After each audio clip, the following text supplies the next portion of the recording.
program is part of the conference Central and Eastern European e-Government and e-Democracy Days in the very beautiful at the Ludovica campus and also here this evening at the Andrássy University Budapest.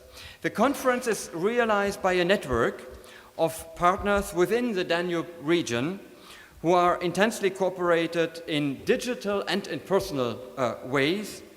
And since only a part of you were able to attend the conference this morning, I would like at this moment to briefly name again the partners of this network so that you are aware of them. So besides the National University of Public Services, represented here by my dear colleague and friend Andrássy Nemes-Loki, and also by Blaž König, who unfortunately is not able to join us this evening, besides this university and our university, the network comprises the University of Applied Sciences in Ludwigsburg in Baden-Württemberg, represented here by my colleague Robert Müller-Török. I don't see, he is over there.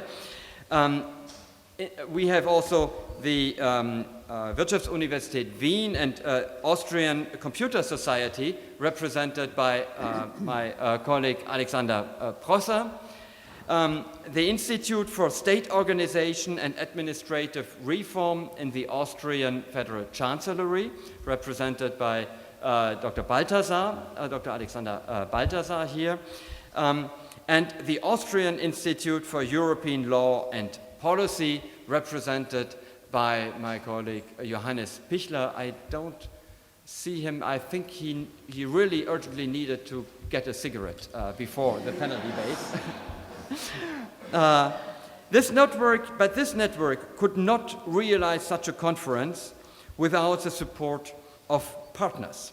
And I would very much like to thank here now the partners of this conference, and first of all, the Konrad Adenauer Foundation, which is partner in organizing this evening, and I very warmly welcome the resident representative of the Konrad Adenauer Foundation, Mr. Frank Spengler. Many thanks for co-organizing this evening and for your generous support. Also, the Baden-Württemberg Foundation has generously supported our conference, especially by financing parts of the conference volume. The other part has been financed by the Austrian Federal Chancellery. And last but not least, the Austrian Cultural Forum, which I mentioned already this morning, was represented this morning by Dr. Bachfischer. Ladies and gentlemen, the question whether we need a European internet, which will be now the question of this panel debate, and I'm very much welcome the distinguished panelists who will then be presented by my colleague Blaž Golob, and by the way, excuse me Blaž, I was not mentioning the most important partner of this evening, who is Blaž Golob, my colleague, because I didn't have it in front of me. Blaž Golob from Slovenia, who will be moderator of this evening's panel debate. So you will introduce our panelists, but let me say a few words just to the topic of our evening, whether we need a European internet. It is on the European agenda, especially now, especially yesterday when Commissioner Oettinger was presenting the idea of a digital single market, and we already were mentioning a lot of privacy issues today, which we have on the internet. The issue with control of data by secret services, the issue of espionage, all these issues of privacy. I'm very glad that this evening we will broaden this perspective and also consider the global context in which we are debating privacy concerns. The European Union is facing, in fact, a number of considerable threats from enemies which are using the internet for their purposes, namely the Islamic State, known for using the internet for propaganda, for organization of attacks, for hacking, namely also Russia, who is using a country which is using the internet for propaganda and espionage, and China the same thing. So we have on the internet also those who are using the internet for their criminal purposes. It is my impression that the debate on privacy, at least in Germany, is somehow a debate in a bubble of happiness. You know that the Germans are living on an island of happiness, but also a bubble of ignorance concerning the global threats. It would be one-sided to call for a European internet because of the NSA in the United States. I think that at the end of the day, the United States have always been a reliable partner when it came to face serious threats. The question, therefore, should be how to deal with the conflict between privacy and control, the conflict between freedom and security, together with the United States, together with the American friends and allies. Ladies and gentlemen, we have 4 distinguished experts and 1 distinguished moderator today on our panel, and I'm very much looking forward to the debate which we will have this evening on the question whether we need a European internet. Thank you very much, and I'm giving the word to Blaž Golob from Slovenia, our colleague from Slovenia, who will now be the moderator.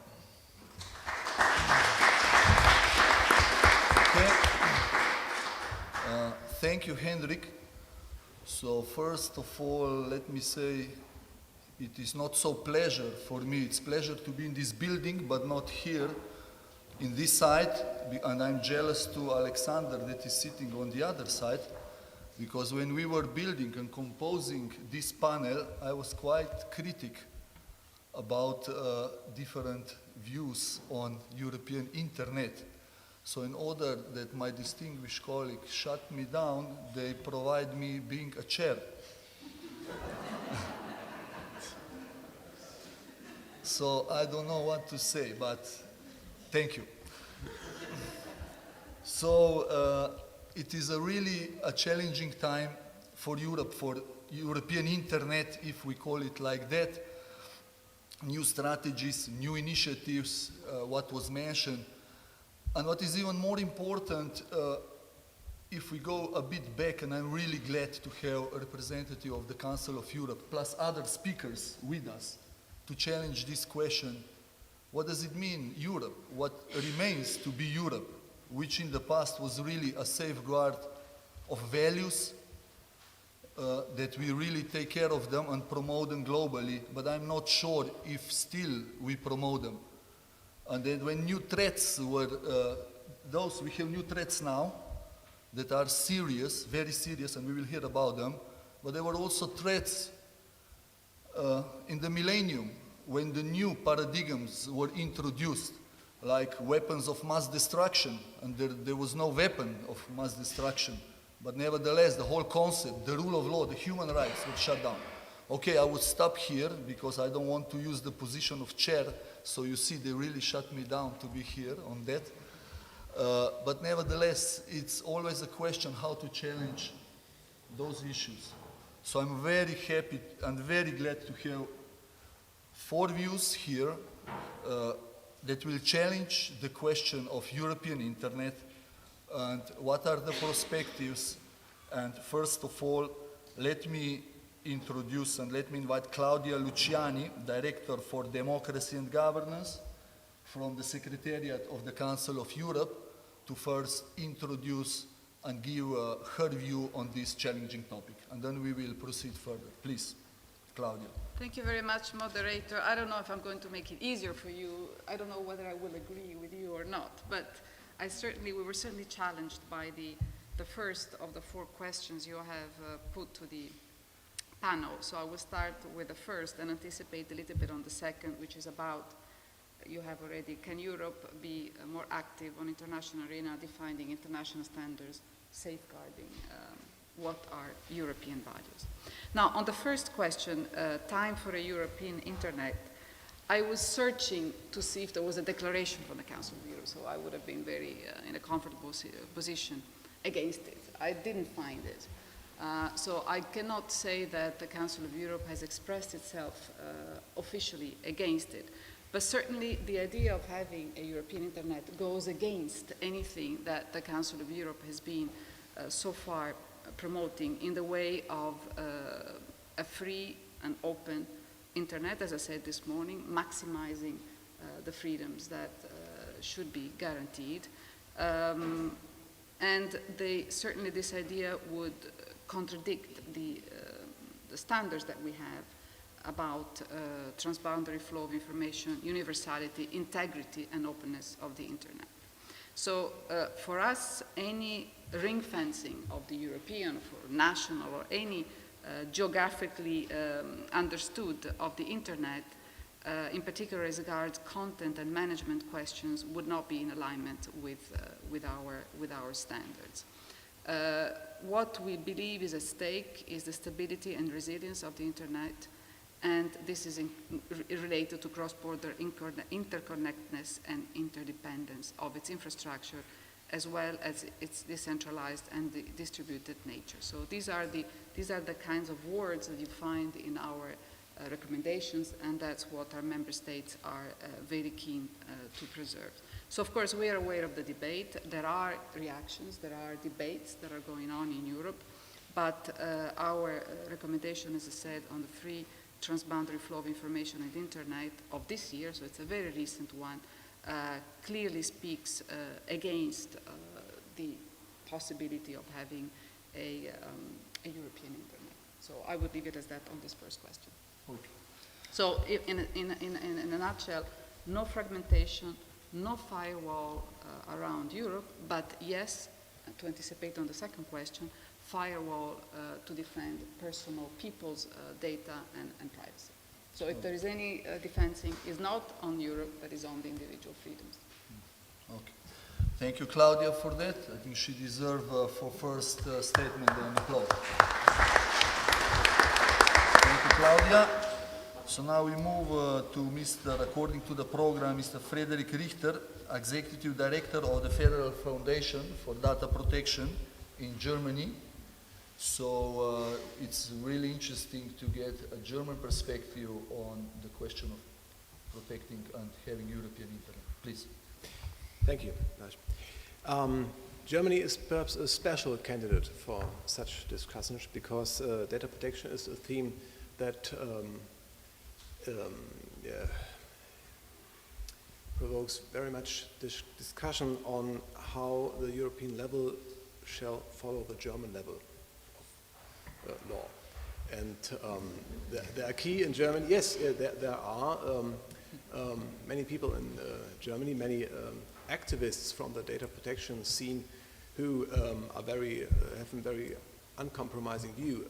They see a compromise for Europe, and that's a meet on the German level, then everything's okay. That's their view. They are quite orthodox in that. And if you ask the associations of the economy, of the enterprises, then you will hear a different view, of course. But concerning the question of the evening, do we need a European internet? I would answer with the question, what is an European internet, or what shall it be? Is this a technical view, or is it a view addressing the law and the legislation in Europe? And concerning the technique, I'm very skeptical if it can be a success to segregate from a thing that's called internet, which is the abbreviation for interconnected networks. And I think it will be no way to disconnect from this connection of networks and build a digital wall around Europe. This idiom of Schengen routing or German routing or everything else, it could be a step back, I think. A single market is a progress in contrast to having 27 single markets, old markets. But in the technical view, we have this single net, this single worldwide net, and in technical view, it could be a step back. Concerning the law, thinking of the General Data Protection Regulation, which is the negotiations are going on since the beginning of 2012. This would mean a big step forward, of course. There is nobody in Germany whom you will hear from. We don't need a conversion of law in Europe. In the details, there is discussion, but on the aim of a single law in data protection themes in Europe, there is no discussion. Thank you. Thank you, Friedrich. So again, one quote for statement. So we also warm up a bit and we don't get to sleep. Okay, so we have next. Speak louder. Yeah. Maybe I would first interruption here about the standards and the level of standards and what we, from national level, what we bring to the EU level. I would recall my machinery professor from secondary school. It was old Yugoslavia when Slovenia was a part, and at that time we have use industry standard, and the other standard as a norm was DIN, Deutsche Industrie Norm. And he used to show us the BMW, the lager, Kugellager, and show, look, this is DIN standard. It's the law, you know? So it's a question now, either for every area we need such as standardization, such as level of protection, and maybe EU to intervene or not. So maybe we leave this for further discussions, and please prepare questions. It will be very interesting to get your response later on. Yeah, So, but the German activists, they have the view of your former teacher. They say, this is German data protection law, this is the role model. Okay, so I was not the best student at this professor. Okay, we move forward. So yes, it's a pleasure to have with us Friedhelm Frischenschlager, a former member of the European Parliament and also former defense minister. And also, so it's challenging to get his view on European Internet. Please. Thank you very much. Yes, I will approach the topic, is there a need for a European Internet? I, as a European federalist, of course, I in the preoccupation to be in favor of that, but I think there are real reasons to have this position. The Internet, as we just heard, is a technical question. I fully agree with your assessment that it made no sense to interrupt or to destroy this global network. But there are other sides of the Internet from a global view and from a European view, let's say. And that is, first, there is also a power issue behind this. And as we have to be aware, in the financial economic field concerning Internet and so on, the United States play the first roles. And I think this is one issue we have to see. The second one is normally IT is a very positive thing, instrument, but there are also nasty sides, just mentioning criminality and even cyberspace attacks and all these things. And so I think from this position we have to ask, is there a need for a European IT strategy? And I think this is the real question in this context, and I think there is a need. The first part is, of course, dealing this dependence of Europe, as it is lagging behind in this field. It is dependence of the United States. And in the United States, they have their own interests and they have their own activities on this field, as we just witnessing in the German espionage case, and even Austria is involved in this because via the German Bundesnachrichtenamt, it is said there is something collected of data on behalf of the United States. So I think these sides shouldn't be forgotten. And therefore, I would say, first, we have to identify our own interests, because there is a global competition in this field, and we are not the only one that have to find our position and our interests. This is the first point. Secondly, I think there is the only chance, of course, if we, as usual in other political fields, that we pool and share our capacities on a European level. Otherwise, we have no chance. The single state is just ridiculous, in particular small countries. Germany is a little bit another situation, as we just heard.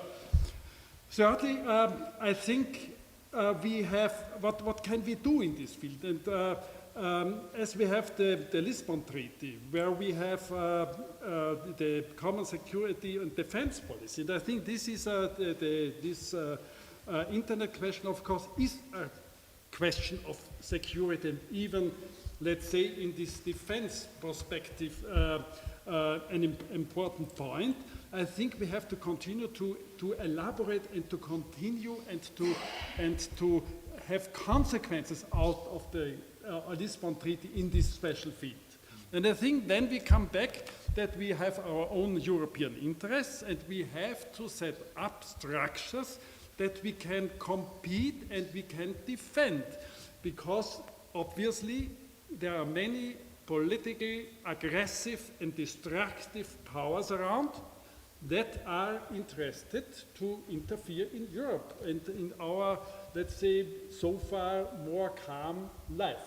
And therefore I'm strictly in favor of a European, let's say, autonomy in this field, and to set up our own strategies and tools in this field.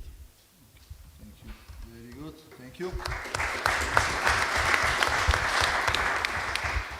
So, Mr. Frischenschlager already opened the security, defense questions. So I think it's a really good time now to move to Péter Siklósi, Deputy State Secretary for Defense Policy from Hungary. So it will be very interesting to get this country perspective and country view on that. Please, Mr. Siklósi. Thank you very much. Let me start by a disclaimer. Since I am an official of the Ministry of Defense, I can only speak about the defense aspect of this issue. And as you know, security aspects are only a part, a slice of the digital domain or internet or cyberspace or whatever we call it. And defense is only a slice of the security aspects. So I can only speak about a slice of the whole issue. But this is I think, a very important slice, and this slice is becoming more and more important. If we look at the world, what's happening, we can see that since our societies became, and not only the societies, but the militaries and the state administrations and so on, our daily life, everyday life, became more and more reliant on digitalization and interconnectedness. This is a very good thing, but on the other hand, it opens up vulnerabilities as well. A long list of vulnerabilities, but what I'm interested in is defense-related vulnerabilities. And if you read newspapers, you can quote a lot of examples of the past couple of years where it became obvious that the cyber space became one of the domains of warfare. Previously, there were 4 domains of warfare: land, sea, air, and space. 2 of these 4 became domains of warfare quite recently: air and space.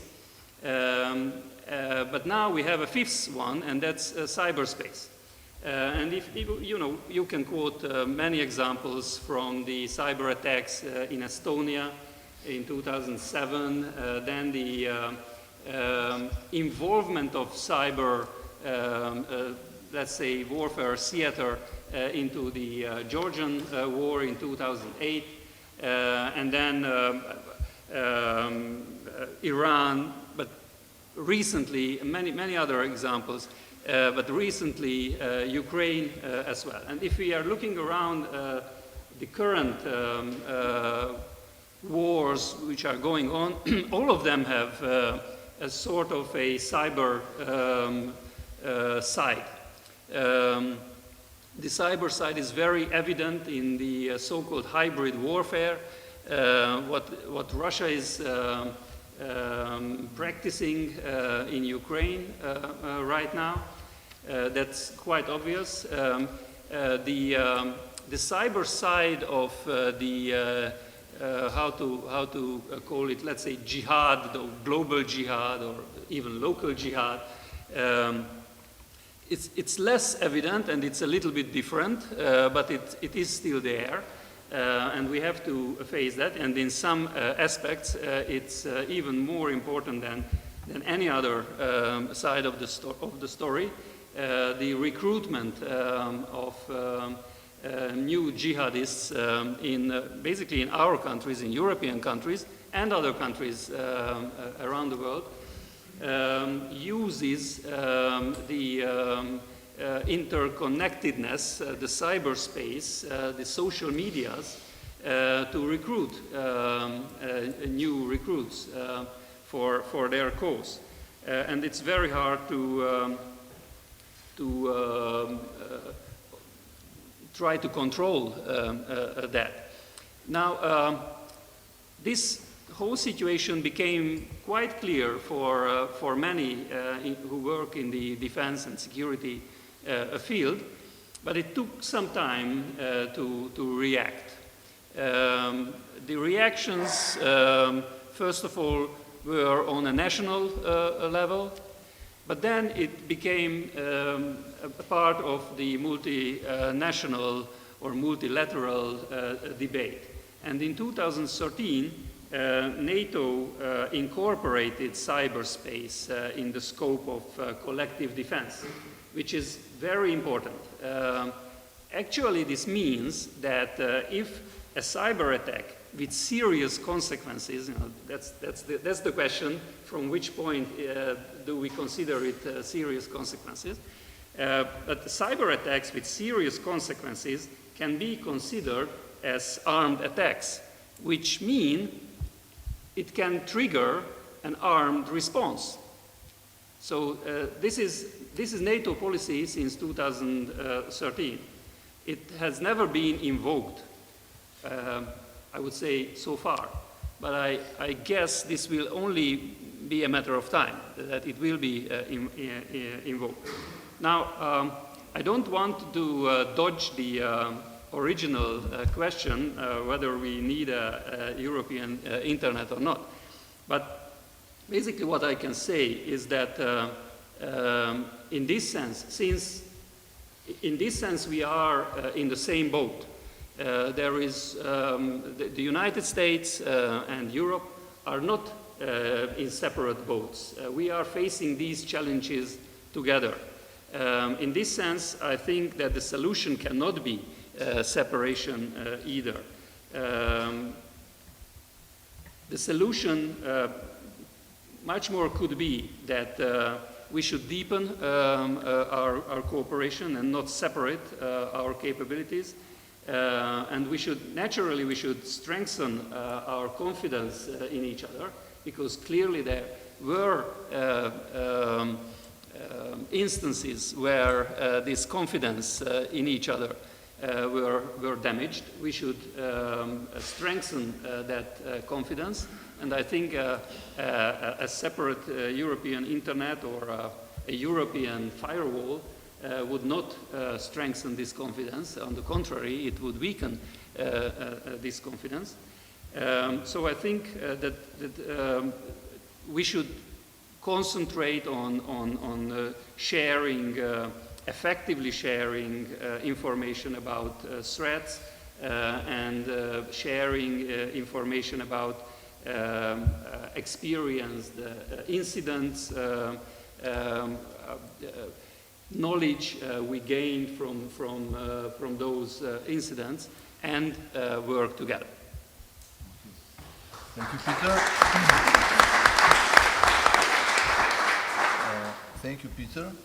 So before I give a floor to you, I would just ask you for one request. You all receive a paper sheet evaluation form about a very important topic, which is very important for us and for Konrad Adenauer Stiftung, which is a very important partner of this conference. Please feel free to cross, and it is anonymous, so you can really also put your remarks, no need to put the name when you cross, but it will be for all of us very valuable. So I'm very thankful in advance for all of you who will provide us with that. So now I would like to give a floor to you. I'm pretty much sure that you have some questions, please. Or comments. Yes. Thank you. So I will start with a question. So we heard now 2 points. One is we need to protect data, and well, that's clear on one side. On the other side, we hear about jihadists who are recruiting on the internet, and that means that in fact we need to control the internet, because otherwise there's no chance to find these guys who are recruiting terrorists on the internet. So how do we bring this together? It's clear that it's not just privacy or not just security, that we need to bring them somehow together, but how? That's my question. Please. Well, I think we need clear rules to balance these two aims. But we need realistic data protection rules, and we need effective enforcement and security rules, I think. If people are afraid what happens on the net, how security authorities act there, and the NSA on other national agencies, then they lose trust in the internet, either European or international version. I think that doesn't matter. So that's a task for law, more than for technology, I think. Okay, thank you. Comments? Yes, I think it is also a question of our value basis. And I think, I don't know if it is possible that Europe is setting up its own law and its own regulation. If it is possible, I would prefer it, because on a global point of view, you see there are some other interests around, and also this destructive approach to the internet. So I think the advantage of the European position is that we have our own value basis, and from that we have to find the appropriate tools to have security, and on the other side to have the free access as we have, as we appreciate very much. And I think it is not an easy answer to this, but I think Europe has to find its own basis on all these things. Thank you. Comments from you? Yes, maybe Please. it's a tricky question. I think as much as Council of Europe is founded on protecting human rights, everybody understands that there may be a need for states, for their secret services of states to have access to personal data.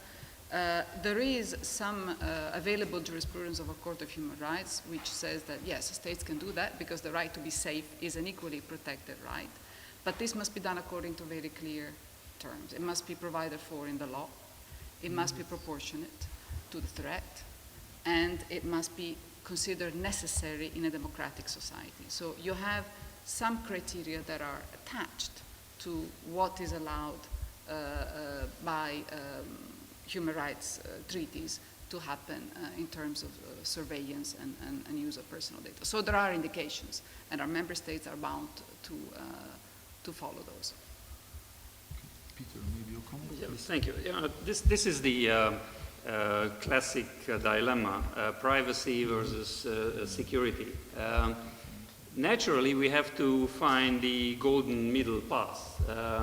And I don't think that we can find this golden middle path right away and from a book. This is a dynamic process. as ever, by the way. And naturally, the world around us will affect this dynamic process. The more attacks we have to face, the more we will go towards security. And the more secure the world hopefully will be around us, the more we have the possibility, and let's put it this way, luxury of sliding towards privacy. I agree that naturally we have to build this gold, or find this golden middle path based on our values. But I have difficulties understanding the expression European values. I understand, or I think I understand, what Western values mean, and I think I understand what European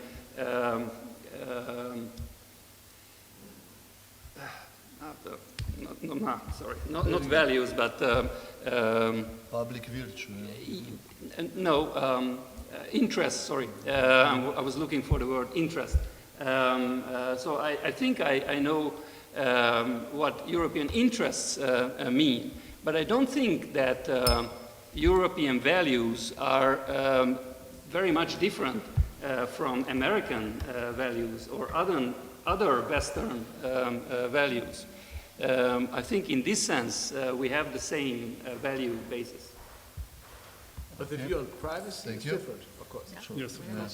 Okay, so now we have Mr. over there, first, second, third, fourth, please. Thank you very much, Stefan Kirste, Salzburg. I have three questions. First stems from my ignorance in technical matters. As a lawyer, I would be interested on your concept of a European internet. What is the technical concept? Is it really a firewall model like the Chinese wall around Europe with respect to the internet? So we have a separate internet in Europe? Or what is it? I had the impression that you had different concepts on this topic. The second one, if it would be kind of a firewall model, would it be really a solution? Would it really be a solution to the problems we are facing, especially the interesting defense problems? Because if we look at the present dangers, especially with respect to the war against terrorism, we don't have this typical defense situation from an external foe or an external enemy, which is to be kept from taking over the space or country. So is a spatial model of a European internet still adequate? And if it would be, wouldn't we need a NATO internet? And within it, a European internet, and within it, a German internet and an Austrian and Hungarian? So is it really appropriate to think in these spatial matters? And the last question is a question to Herrn Richter. What would you expect, how would the Federal Constitutional Court of Germany react if the European standards of data protection would be way lower than the present-day German standard? Thank you very much. Okay, thank you. So we start, please. Concerning the technical view, I have no such concept because that's why I'm so skeptic on it, if it can work. I don't know how that's planned. In Germany, there was some private solution, or it was just a marketing solution. The major providers, Deutsche Telekom and United Internet, they have some model, I think it's called Security Made in Germany or something. They promise you your mail will not leave German, the German net. There is no German net, but will leave no German servers and cables if you use their services. So if you send an email from Deutsche Telekom to United Internet, that's web.de and something, then that won't go over China, over US, over Great Britain or something. But it depends on what the users choose, and what services they choose. If they send an email to their friend who uses Google Mail, there's no use in this model. So that shows the solution can, I think, only be found on international level, which is far more difficult. But this national solution is, I don't think if it's the right way. Okay, thank you. Comments on that? Yes, perhaps very short. I think technically I fully agree, as I said. But I think we have to have a European political strategy. And this includes to have a stronger say in the whole story. But this has to be identified. And this strategy includes, of course, a special relationship with the United States. For instance, there's no doubt about it. We are more or less allies, but they have their own interests and their own activities, not to forget. And there's another aspect. As the internet is a global tool, we have to find global rules. And it is, from my point of view, it is really regrettable. As for instance, the UN level so far is not in the situation to formulate these rules. But this should be part of a European strategy, that we try to support, based on our values, to influence the global framework of the whole story. But first you need consent in Europe. Yes, of course. Yes, that's the point. Okay. But there was some other part of the question concerning the Federal Court of Justice of Germany. I have no knowledge about what their reaction would be if a regulation, not guideline, but a regulation set standards below the former German standards in such a serious matter. I don't know. Sorry. Thank you. So, lady, please. Yeah. Roll call. Sorry, Peter comments here.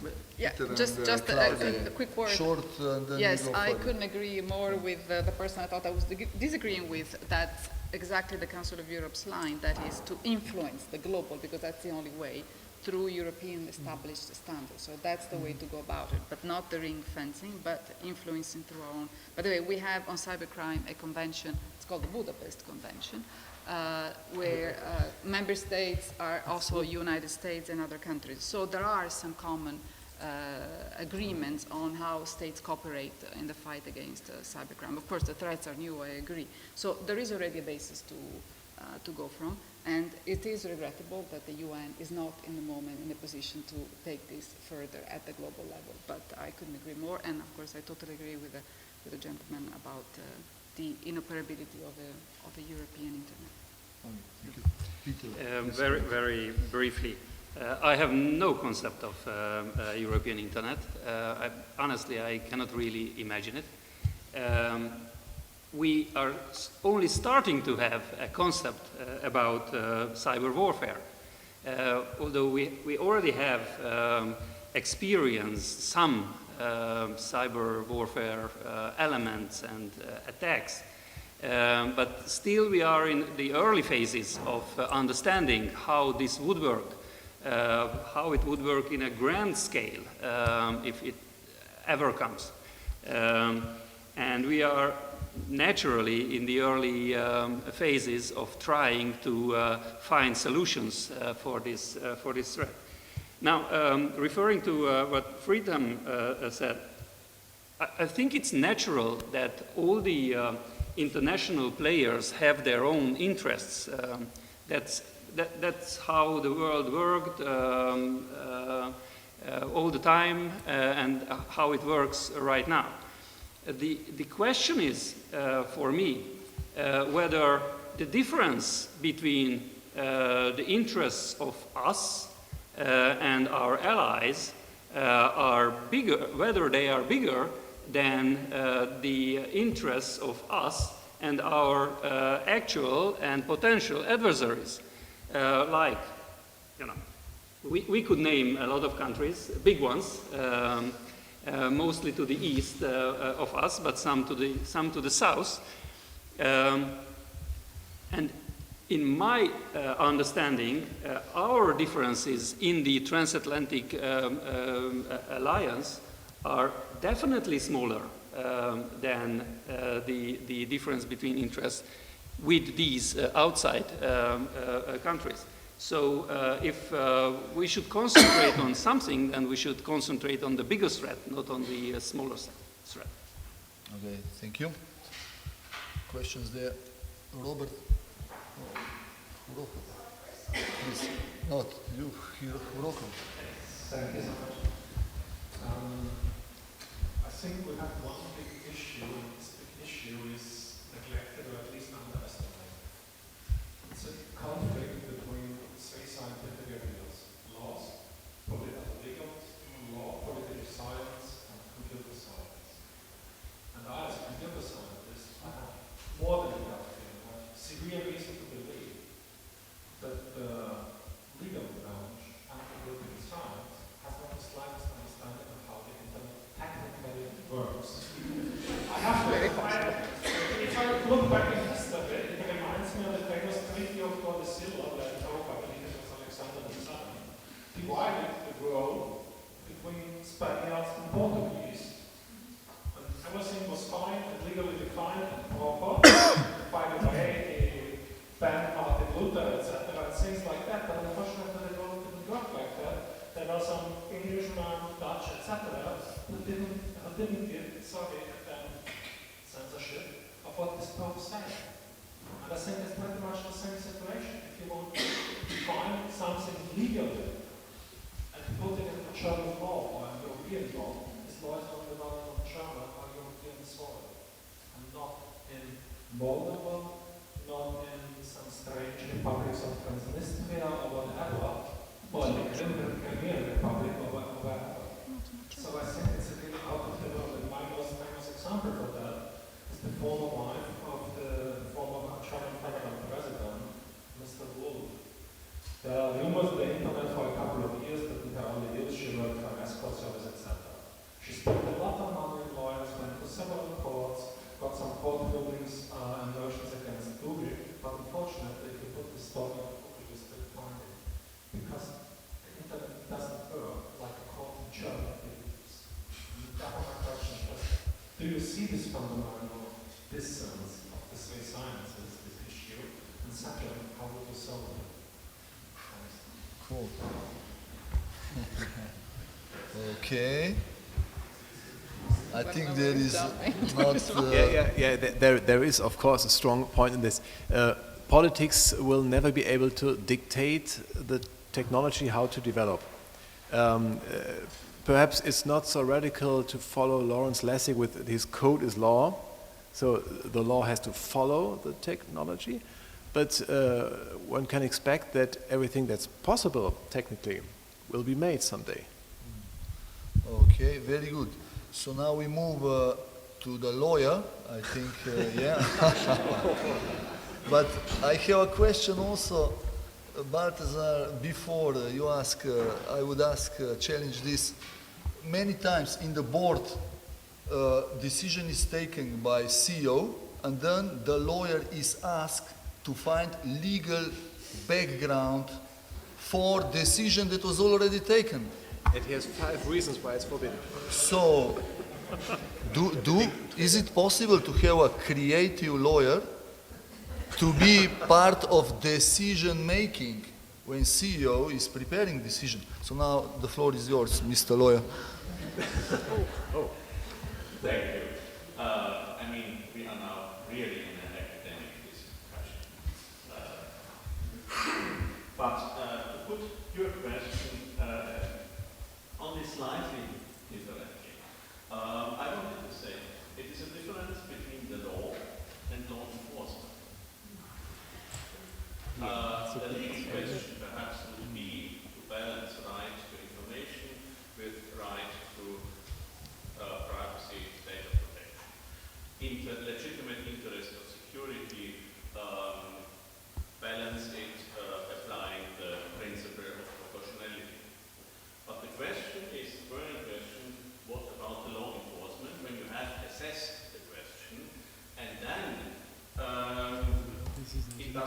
in the internet, because the internet originally was meant as a tool against any state enforcement, an architect tool in the, I would say, tradition of 68 revolution. And then a lawyer says, well, we have got fundamental values, fundamental rights.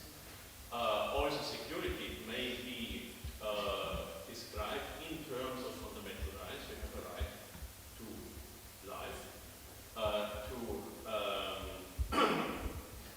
physical integrity, and also a responsibility to protect, to safeguard these rights.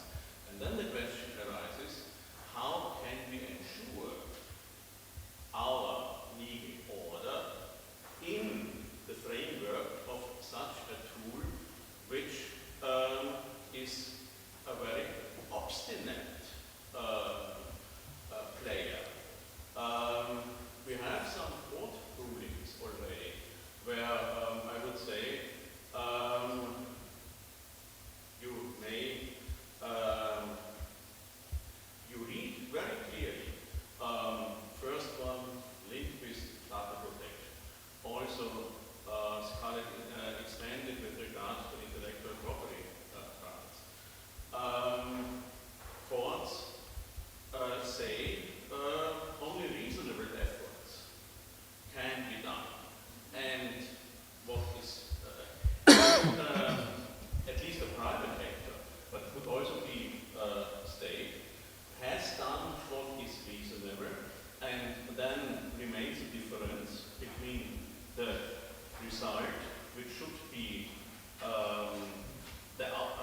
which should be guaranteed, and the means to reach that result. That's a very unsatisfactory situation. And that, I think, is the question why this term European Internet arises. Of course, the People's Republic of China and also other authoritarian states in the Asian area showed that it is indeed feasible to block contents. That is a sort of customs at the border. And the burning question we face now is, are there more appropriate means to enforce our legal order, or is it the only means left? And then, next balancing question, is it justified to use these hard means, or is interference with other overarching interests still a legal argument against applying these questions? But you could describe that in the legal way, legal instruments developed when assessing interference with fundamental rights. But you should not forget that fundamental rights have two sides, not only protecting liberty, but also protecting the other side, the victims. Okay, thank you. Any comments on Maybe that? on this very good question Claudia? of law enforcement. Yeah. Yes, indeed, that's a challenge. Just to give you an example, we're now working at the Council of Europe, member states are working on how to allow law enforcement to have lawful access to evidence found in the cloud. So this is a real challenge. So what was mentioned is clearly a difficulty that laws applied in physical space and law enforcement acting in physical space need now to be adapted to the. So these are questions that don't have solutions yet, but clearly they're on the table. So well spotted for the adaptation of laws to the internet reality. Thank you. Anybody would like to come, please? I can only underline that law is only, also in the field of data protection, of course, good law and respected law to the extent that it's also enforceable. Otherwise, it will be law without teeth, you can say. And but before we can come to enforcement, we have to find European consent on what to enforce, what rules to enforce. I think in the field of data security, IT security, consent is near, or also even reached. But so to deal with cybercrime, illegal attacks on data, there we have a common view, I think. But with privacy and data protection, it's more different. In data security, you protect data. In data protection, you protect the humans that the data not belongs to, but the data refers to. Their personal information, their human rights, fundamental rights, of course. And there we have this perhaps clash of cultures, or deep difference in cultures between over the Atlantic. And in Germany, we have this special situation that we had two dictatorships that worked with collection and use of data, of personal data, and fed their machinery with the collected data. So that's why Germans are very skeptic on data collections and big data, of course. And you won't find many data protection authorities, perhaps none, that is realistic enough to say there is no chance to convey the Americans, the US Americans, to obey our rules that we here created on continental Europe or even in Germany. And the solution can only be, it's a big challenge to negotiate. I don't know if there's a chance to have such a no spy treaty, what was proposed after it was public that the NSA spied on Angela Merkel's cell phone. There was a German delegation to the US then, and they said, we spy, you spy, everybody spies. Where's the problem? So go home and think about it. Very good point, thank you. But I would not exaggerate too much on that, because I need to be neutral as a chair. So, anybody would like to add something? Okay, so now we have Elisabetta here first, then Kudo and Mr.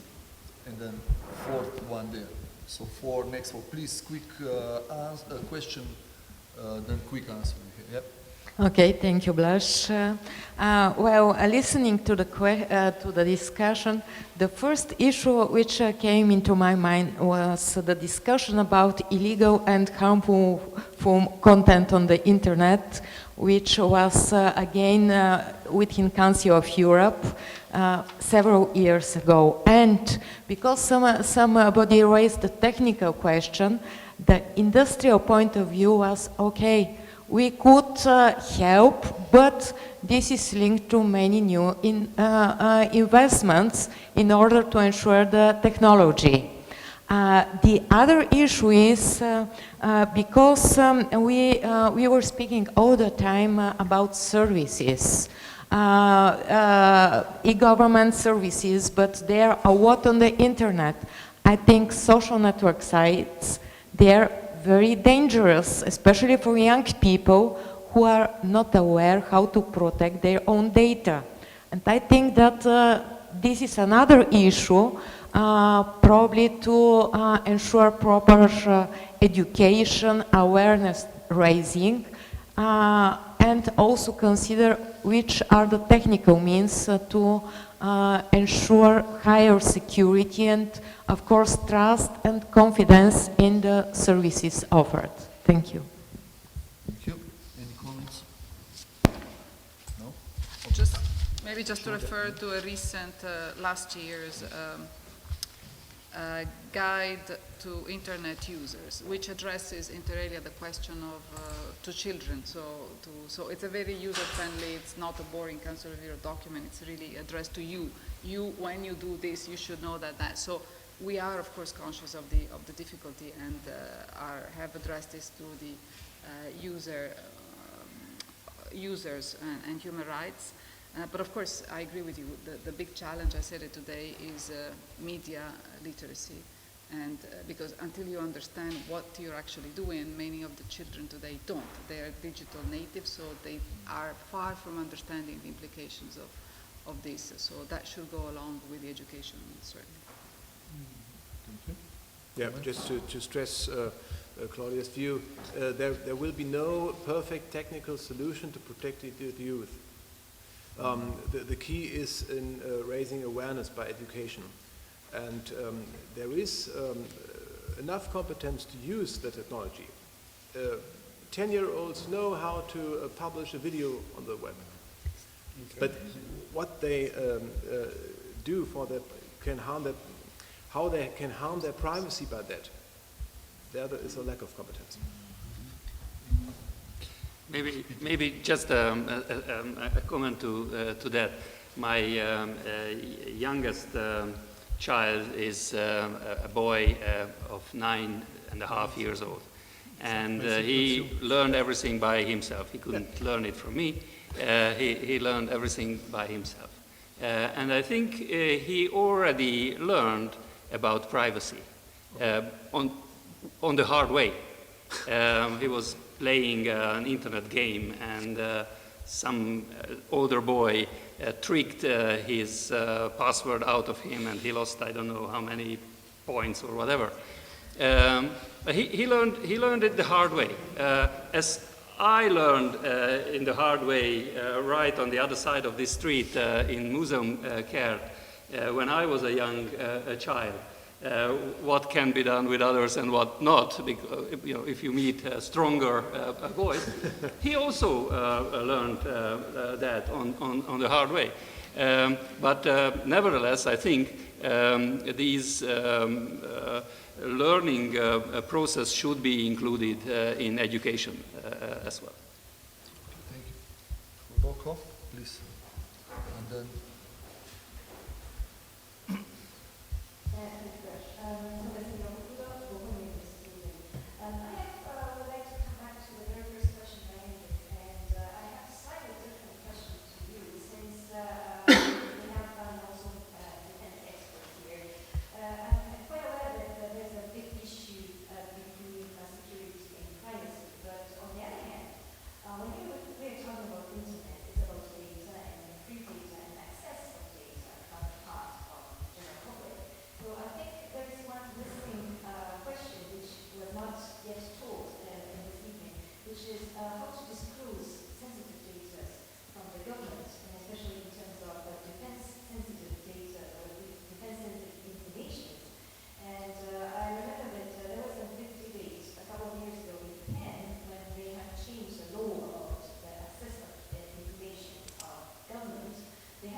It's a very hard issue. It's not easy to protect sensitive and defense-related data. The biggest threat is the laziness of those who use these data or have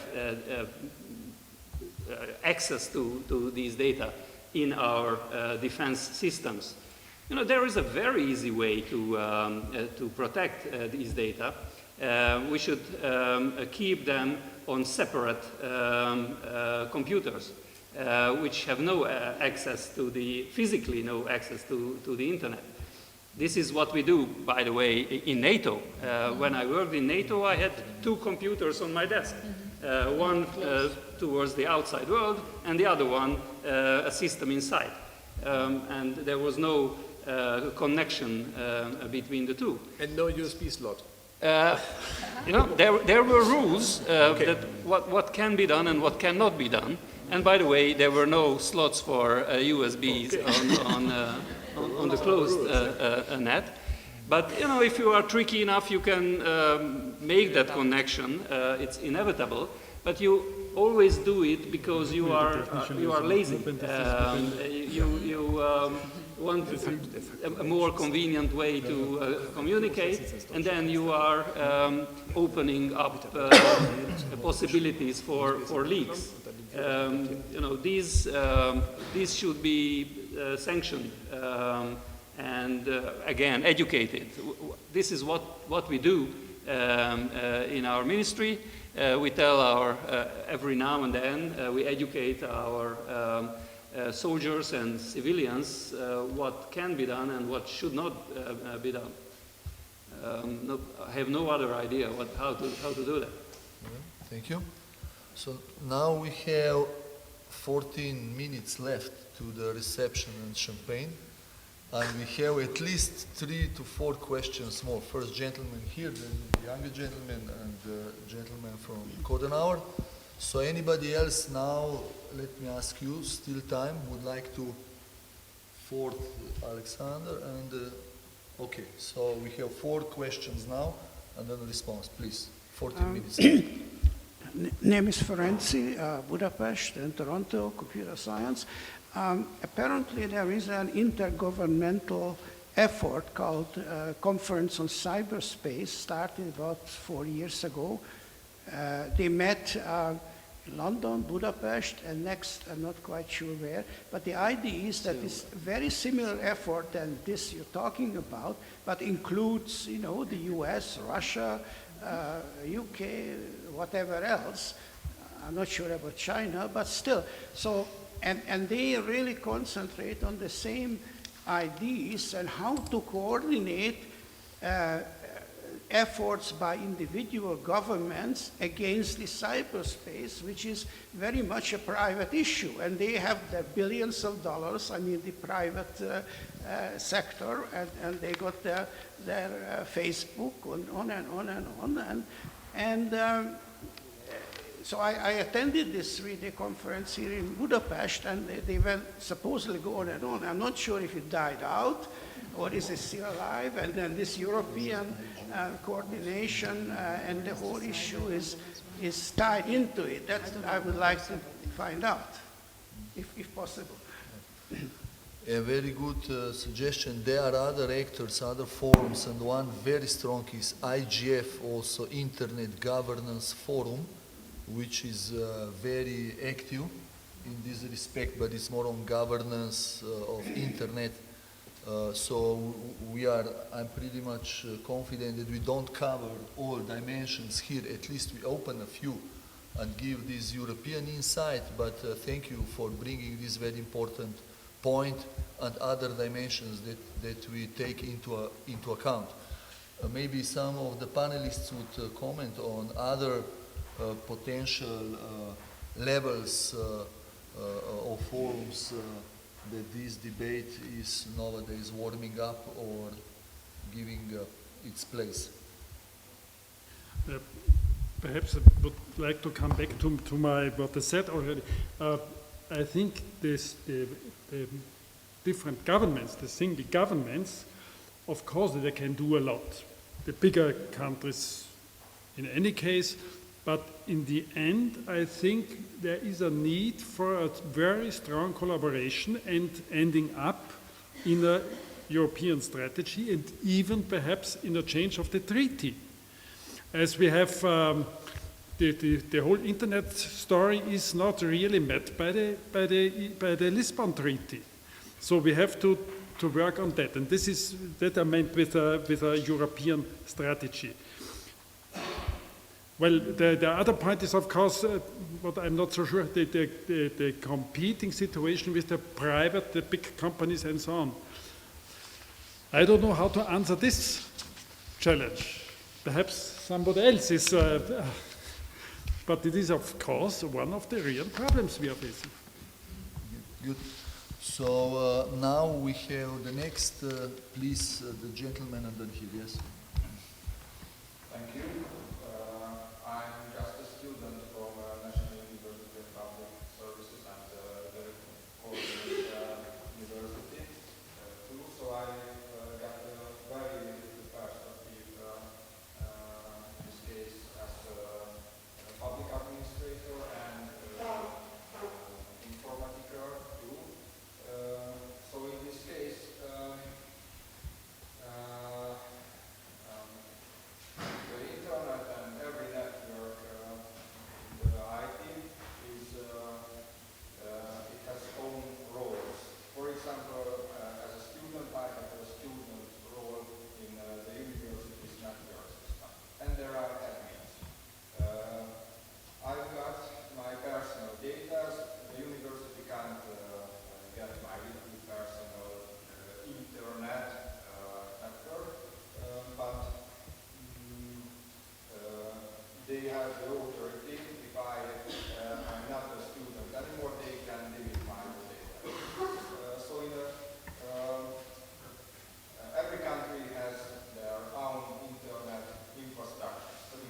not hierarchic range, but it's cooperative.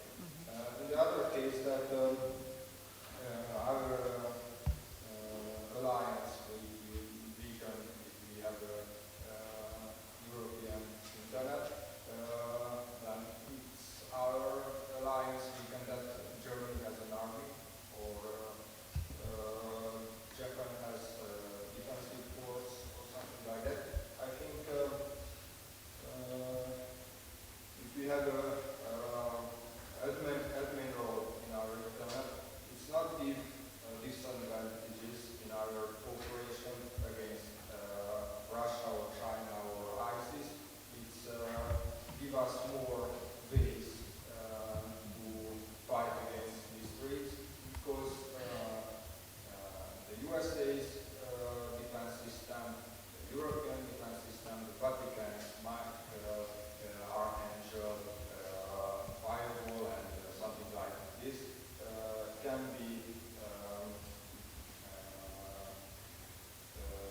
fight with each other, like play fights is with German forces and the USA naval forces in training. So they make cooperation to do better. So Germany don't give their soldiers to the US Army, have their own, make their own trainings, and use them more effectively if we have only one great army. Good, thank you. Very interesting point and very good. So, comments? Yeah, maybe a little bit. I don't know whether your analog or picture about a user and an admin fits this situation or not, because I'm not knowledgeable enough on internet. What I think I know is that your picture or comparison of militaries does not fit, because where do we come from? We have to see everything in its process as a dynamic. It's not a snapshot, it's a process. Where do we come from in terms of militaries? We always had separate militaries. These militaries were fighting each other every now and then. And now we are in an alliance and we work together with these militaries. And in some capabilities, we have common capabilities in NATO. So we are, the process is towards integration and not separation in terms of militaries. In the internet, the process, if I would agree with you, would mean we would go from one unit to separate units.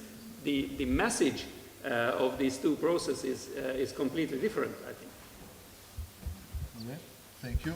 So now we have the last question here from you, Mr. Yes? Microphone. I just want to remind you all, you can come up with the most optimal solution. You still have different. And I think the political aspect of the whole thing is very important. Whenever you touch the internet, you lose connection. Now we have seen it in Germany overnight, there's a new market came up. I mean, if they would have managed to be more professional, they would have established a new market. In Hungary, we tried to tax the internet. Overnight, that was a problem. So I don't believe that we have much choice nowadays. So that maybe it's too late for a regulation which we can burden society or interest groups or whatever. Maybe the other aspect of educating people that freedom comes with responsibility is maybe the only way. I think we need a European internet, but in the sense that we want to come away with it, so that we are not in the near future or far future depending on systems, and then make ourselves more insecure because we are depending on other technologies.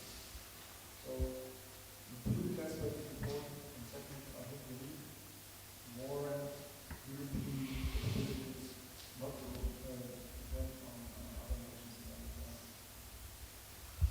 Okay, very good. So there are 2 minutes left. Alexander, please. Thank you.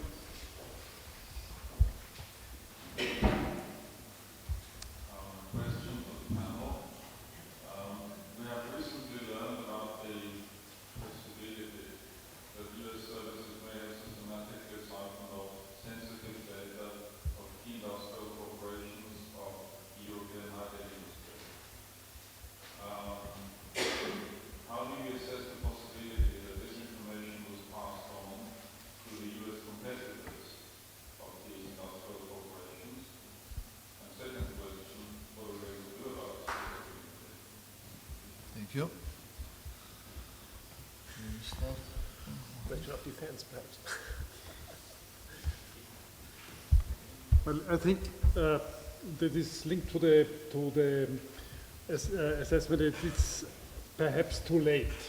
I think we are now in a totally new dimension of security and protection and all these things. So I think it's never too late. But we are lagging behind, of course, to the technological tools and so on. But this is the political task we have. This is one point. And another is on security, what I'm thinking about cyber warfare and all these things. We have an additional big problem, and this is not a really new one, but very complex. Normally in warfare you have a clear, or you expect a clear line between competence and non-competence. And in the IT case, you have all levels and links of conflicts you can imagine. State against state, private against state, individuals against state, and all these opportunities of conflict and warfare is given. And then how to react and who should react. If this is a private, let's say a private conflict, a destructive and aggressive measure, then who should answer? The state against the other state, kind of retaliation. These are additional big problems, and I think we are not in the situation just now that we have all these answers, but we have to stick to it, and we have to do everything that we find these solutions and to find regulations, even we are very late. But there is no other alternative than to try to tackle the, for me at least, and for many, totally new dimension of conflicts. Comments? Just a short sentence. I can imagine that I would be pretty, if I had to bet with my own money, I would put my money on yes, that information went to the US competitors. But let's put this in perspective. How big is that problem? I think if we look at the problems of the European defense industry, then we will find much bigger problems than that. The market is fragmented. The money spent on R&D is minimal compared to the US investment. Money spent on defense in Europe is very low compared to the US. So the natural market for these companies is much smaller than their US competitors. So basically the situation is that we have an Ebola patient here who gets a headache with that kind of leak. The problem is that he will die in Ebola. Okay, so last comment also from Claudia, and then I ask for Frederick, and please, Claudia. Well, I'm not going to comment on I'm a bit scared about this Ebola perspective or about big budgets for defense. I think budgets should go for making sure that internet remains a collaborative space, which is its in nature. So I think the evolution, I see it more optimistically, as I don't know if you've had a chance to read Rifkin on this point. He thinks that this will even bring us to a world with lower costs, more jobs. So I tend to be more on that side, but we're not there yet, I agree. No, my only final comment is to say that I think these dilemmas that were brought to the table are indeed what we have to face. But of course, from the Council of Europe perspective, the best solutions are those that keep the human rights and the democracy principles to which we are very attached intact, because solutions can be found, and I think handling the threats should never make us lose sight of these fundamental rights. Thank you, Claudia. So, Friedrich? Yeah, concerning this budget issue, it was also discussed in Germany in the public area. It is said that the Bundesnachrichtendienst, our external secret service, shall be given more budget. Then they would not need to ask NSA for exchange of knowledge. And in the private sector, there were politicians who proposed to build a German Google with billions of euros, because then the Germans wouldn't have to use the Google that collects too much data from them. I don't know if this was a serious proposal, but it was in the world. I think part of the solution... If I may, so I promise to keep my value master Noam Chomsky very down under the table, but I would say they are not easy answer. Politics should be very innovative. We need to face tomorrow. Is the 9th of May. It's a European day. It's something that we really bring about prosperity for our continent for many, many years. And actually, it started cooperation in a very pragmatic way on coals and steel community. So, and there were 4 freedoms for a very long time, the driving force, the 4 freedoms that were part of the internal market. So nowadays we have the 5th freedom that is coming on the agenda from yesterday. That's a single digital market. That's supposed to be the 5th element of a single market. So we see that from the economic point of view, which means bringing prosperity and economic development, we do progress, and there is still place to go ahead. From political point of view, what it was mentioned already, it's important that we may allies, make our fences, but not for every single reason. I think we need to be very selective and not per se make a coalition. So that's what was evident today, that we do coalition case by case, but in general, of course, we are part of the same Western society.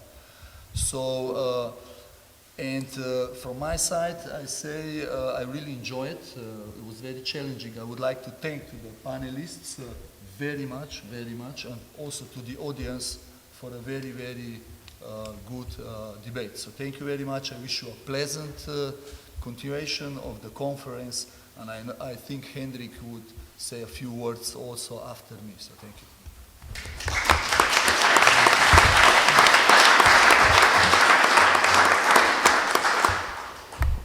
Ladies and gentlemen, just let me thank you, all of you, here for this very interesting and lively discussion. It was very interesting to get 5 different perspectives on this one topic, especially the perspective of defense, from national defense and NATO defense, the perspective of the Council of Europe, the perspective of the European Parliament, the European perspective, and also from the Austrian defense perspective, and then the German data protection perspective. I think that was very informative to get these different perspectives, and thank you, Blaž, for your straightforward, lively, and very well-informed moderation of this panel.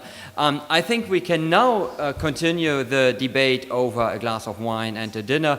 The Konrad Adenauer Foundation is inviting us for the conference dinner. Thank you very much to Mr. Spengler for this invitation. And at this point, I'd like to thank the team of the Andrássy University for the support here in organizing this event and in their participation to the organization of the conference. I don't know whether Tim Kraske is here. Yeah, Tim Kraske, thank you very much for this excellent support. And our assistants, Christina and Adam, who were supporting us, and the other, our other colleagues who were supporting the organization of this evening. Thank you all for coming. Thank you for your contribution to the discussion. And now let's have a good dinner. Jó étvágyat! What is now Chomsky saying about it?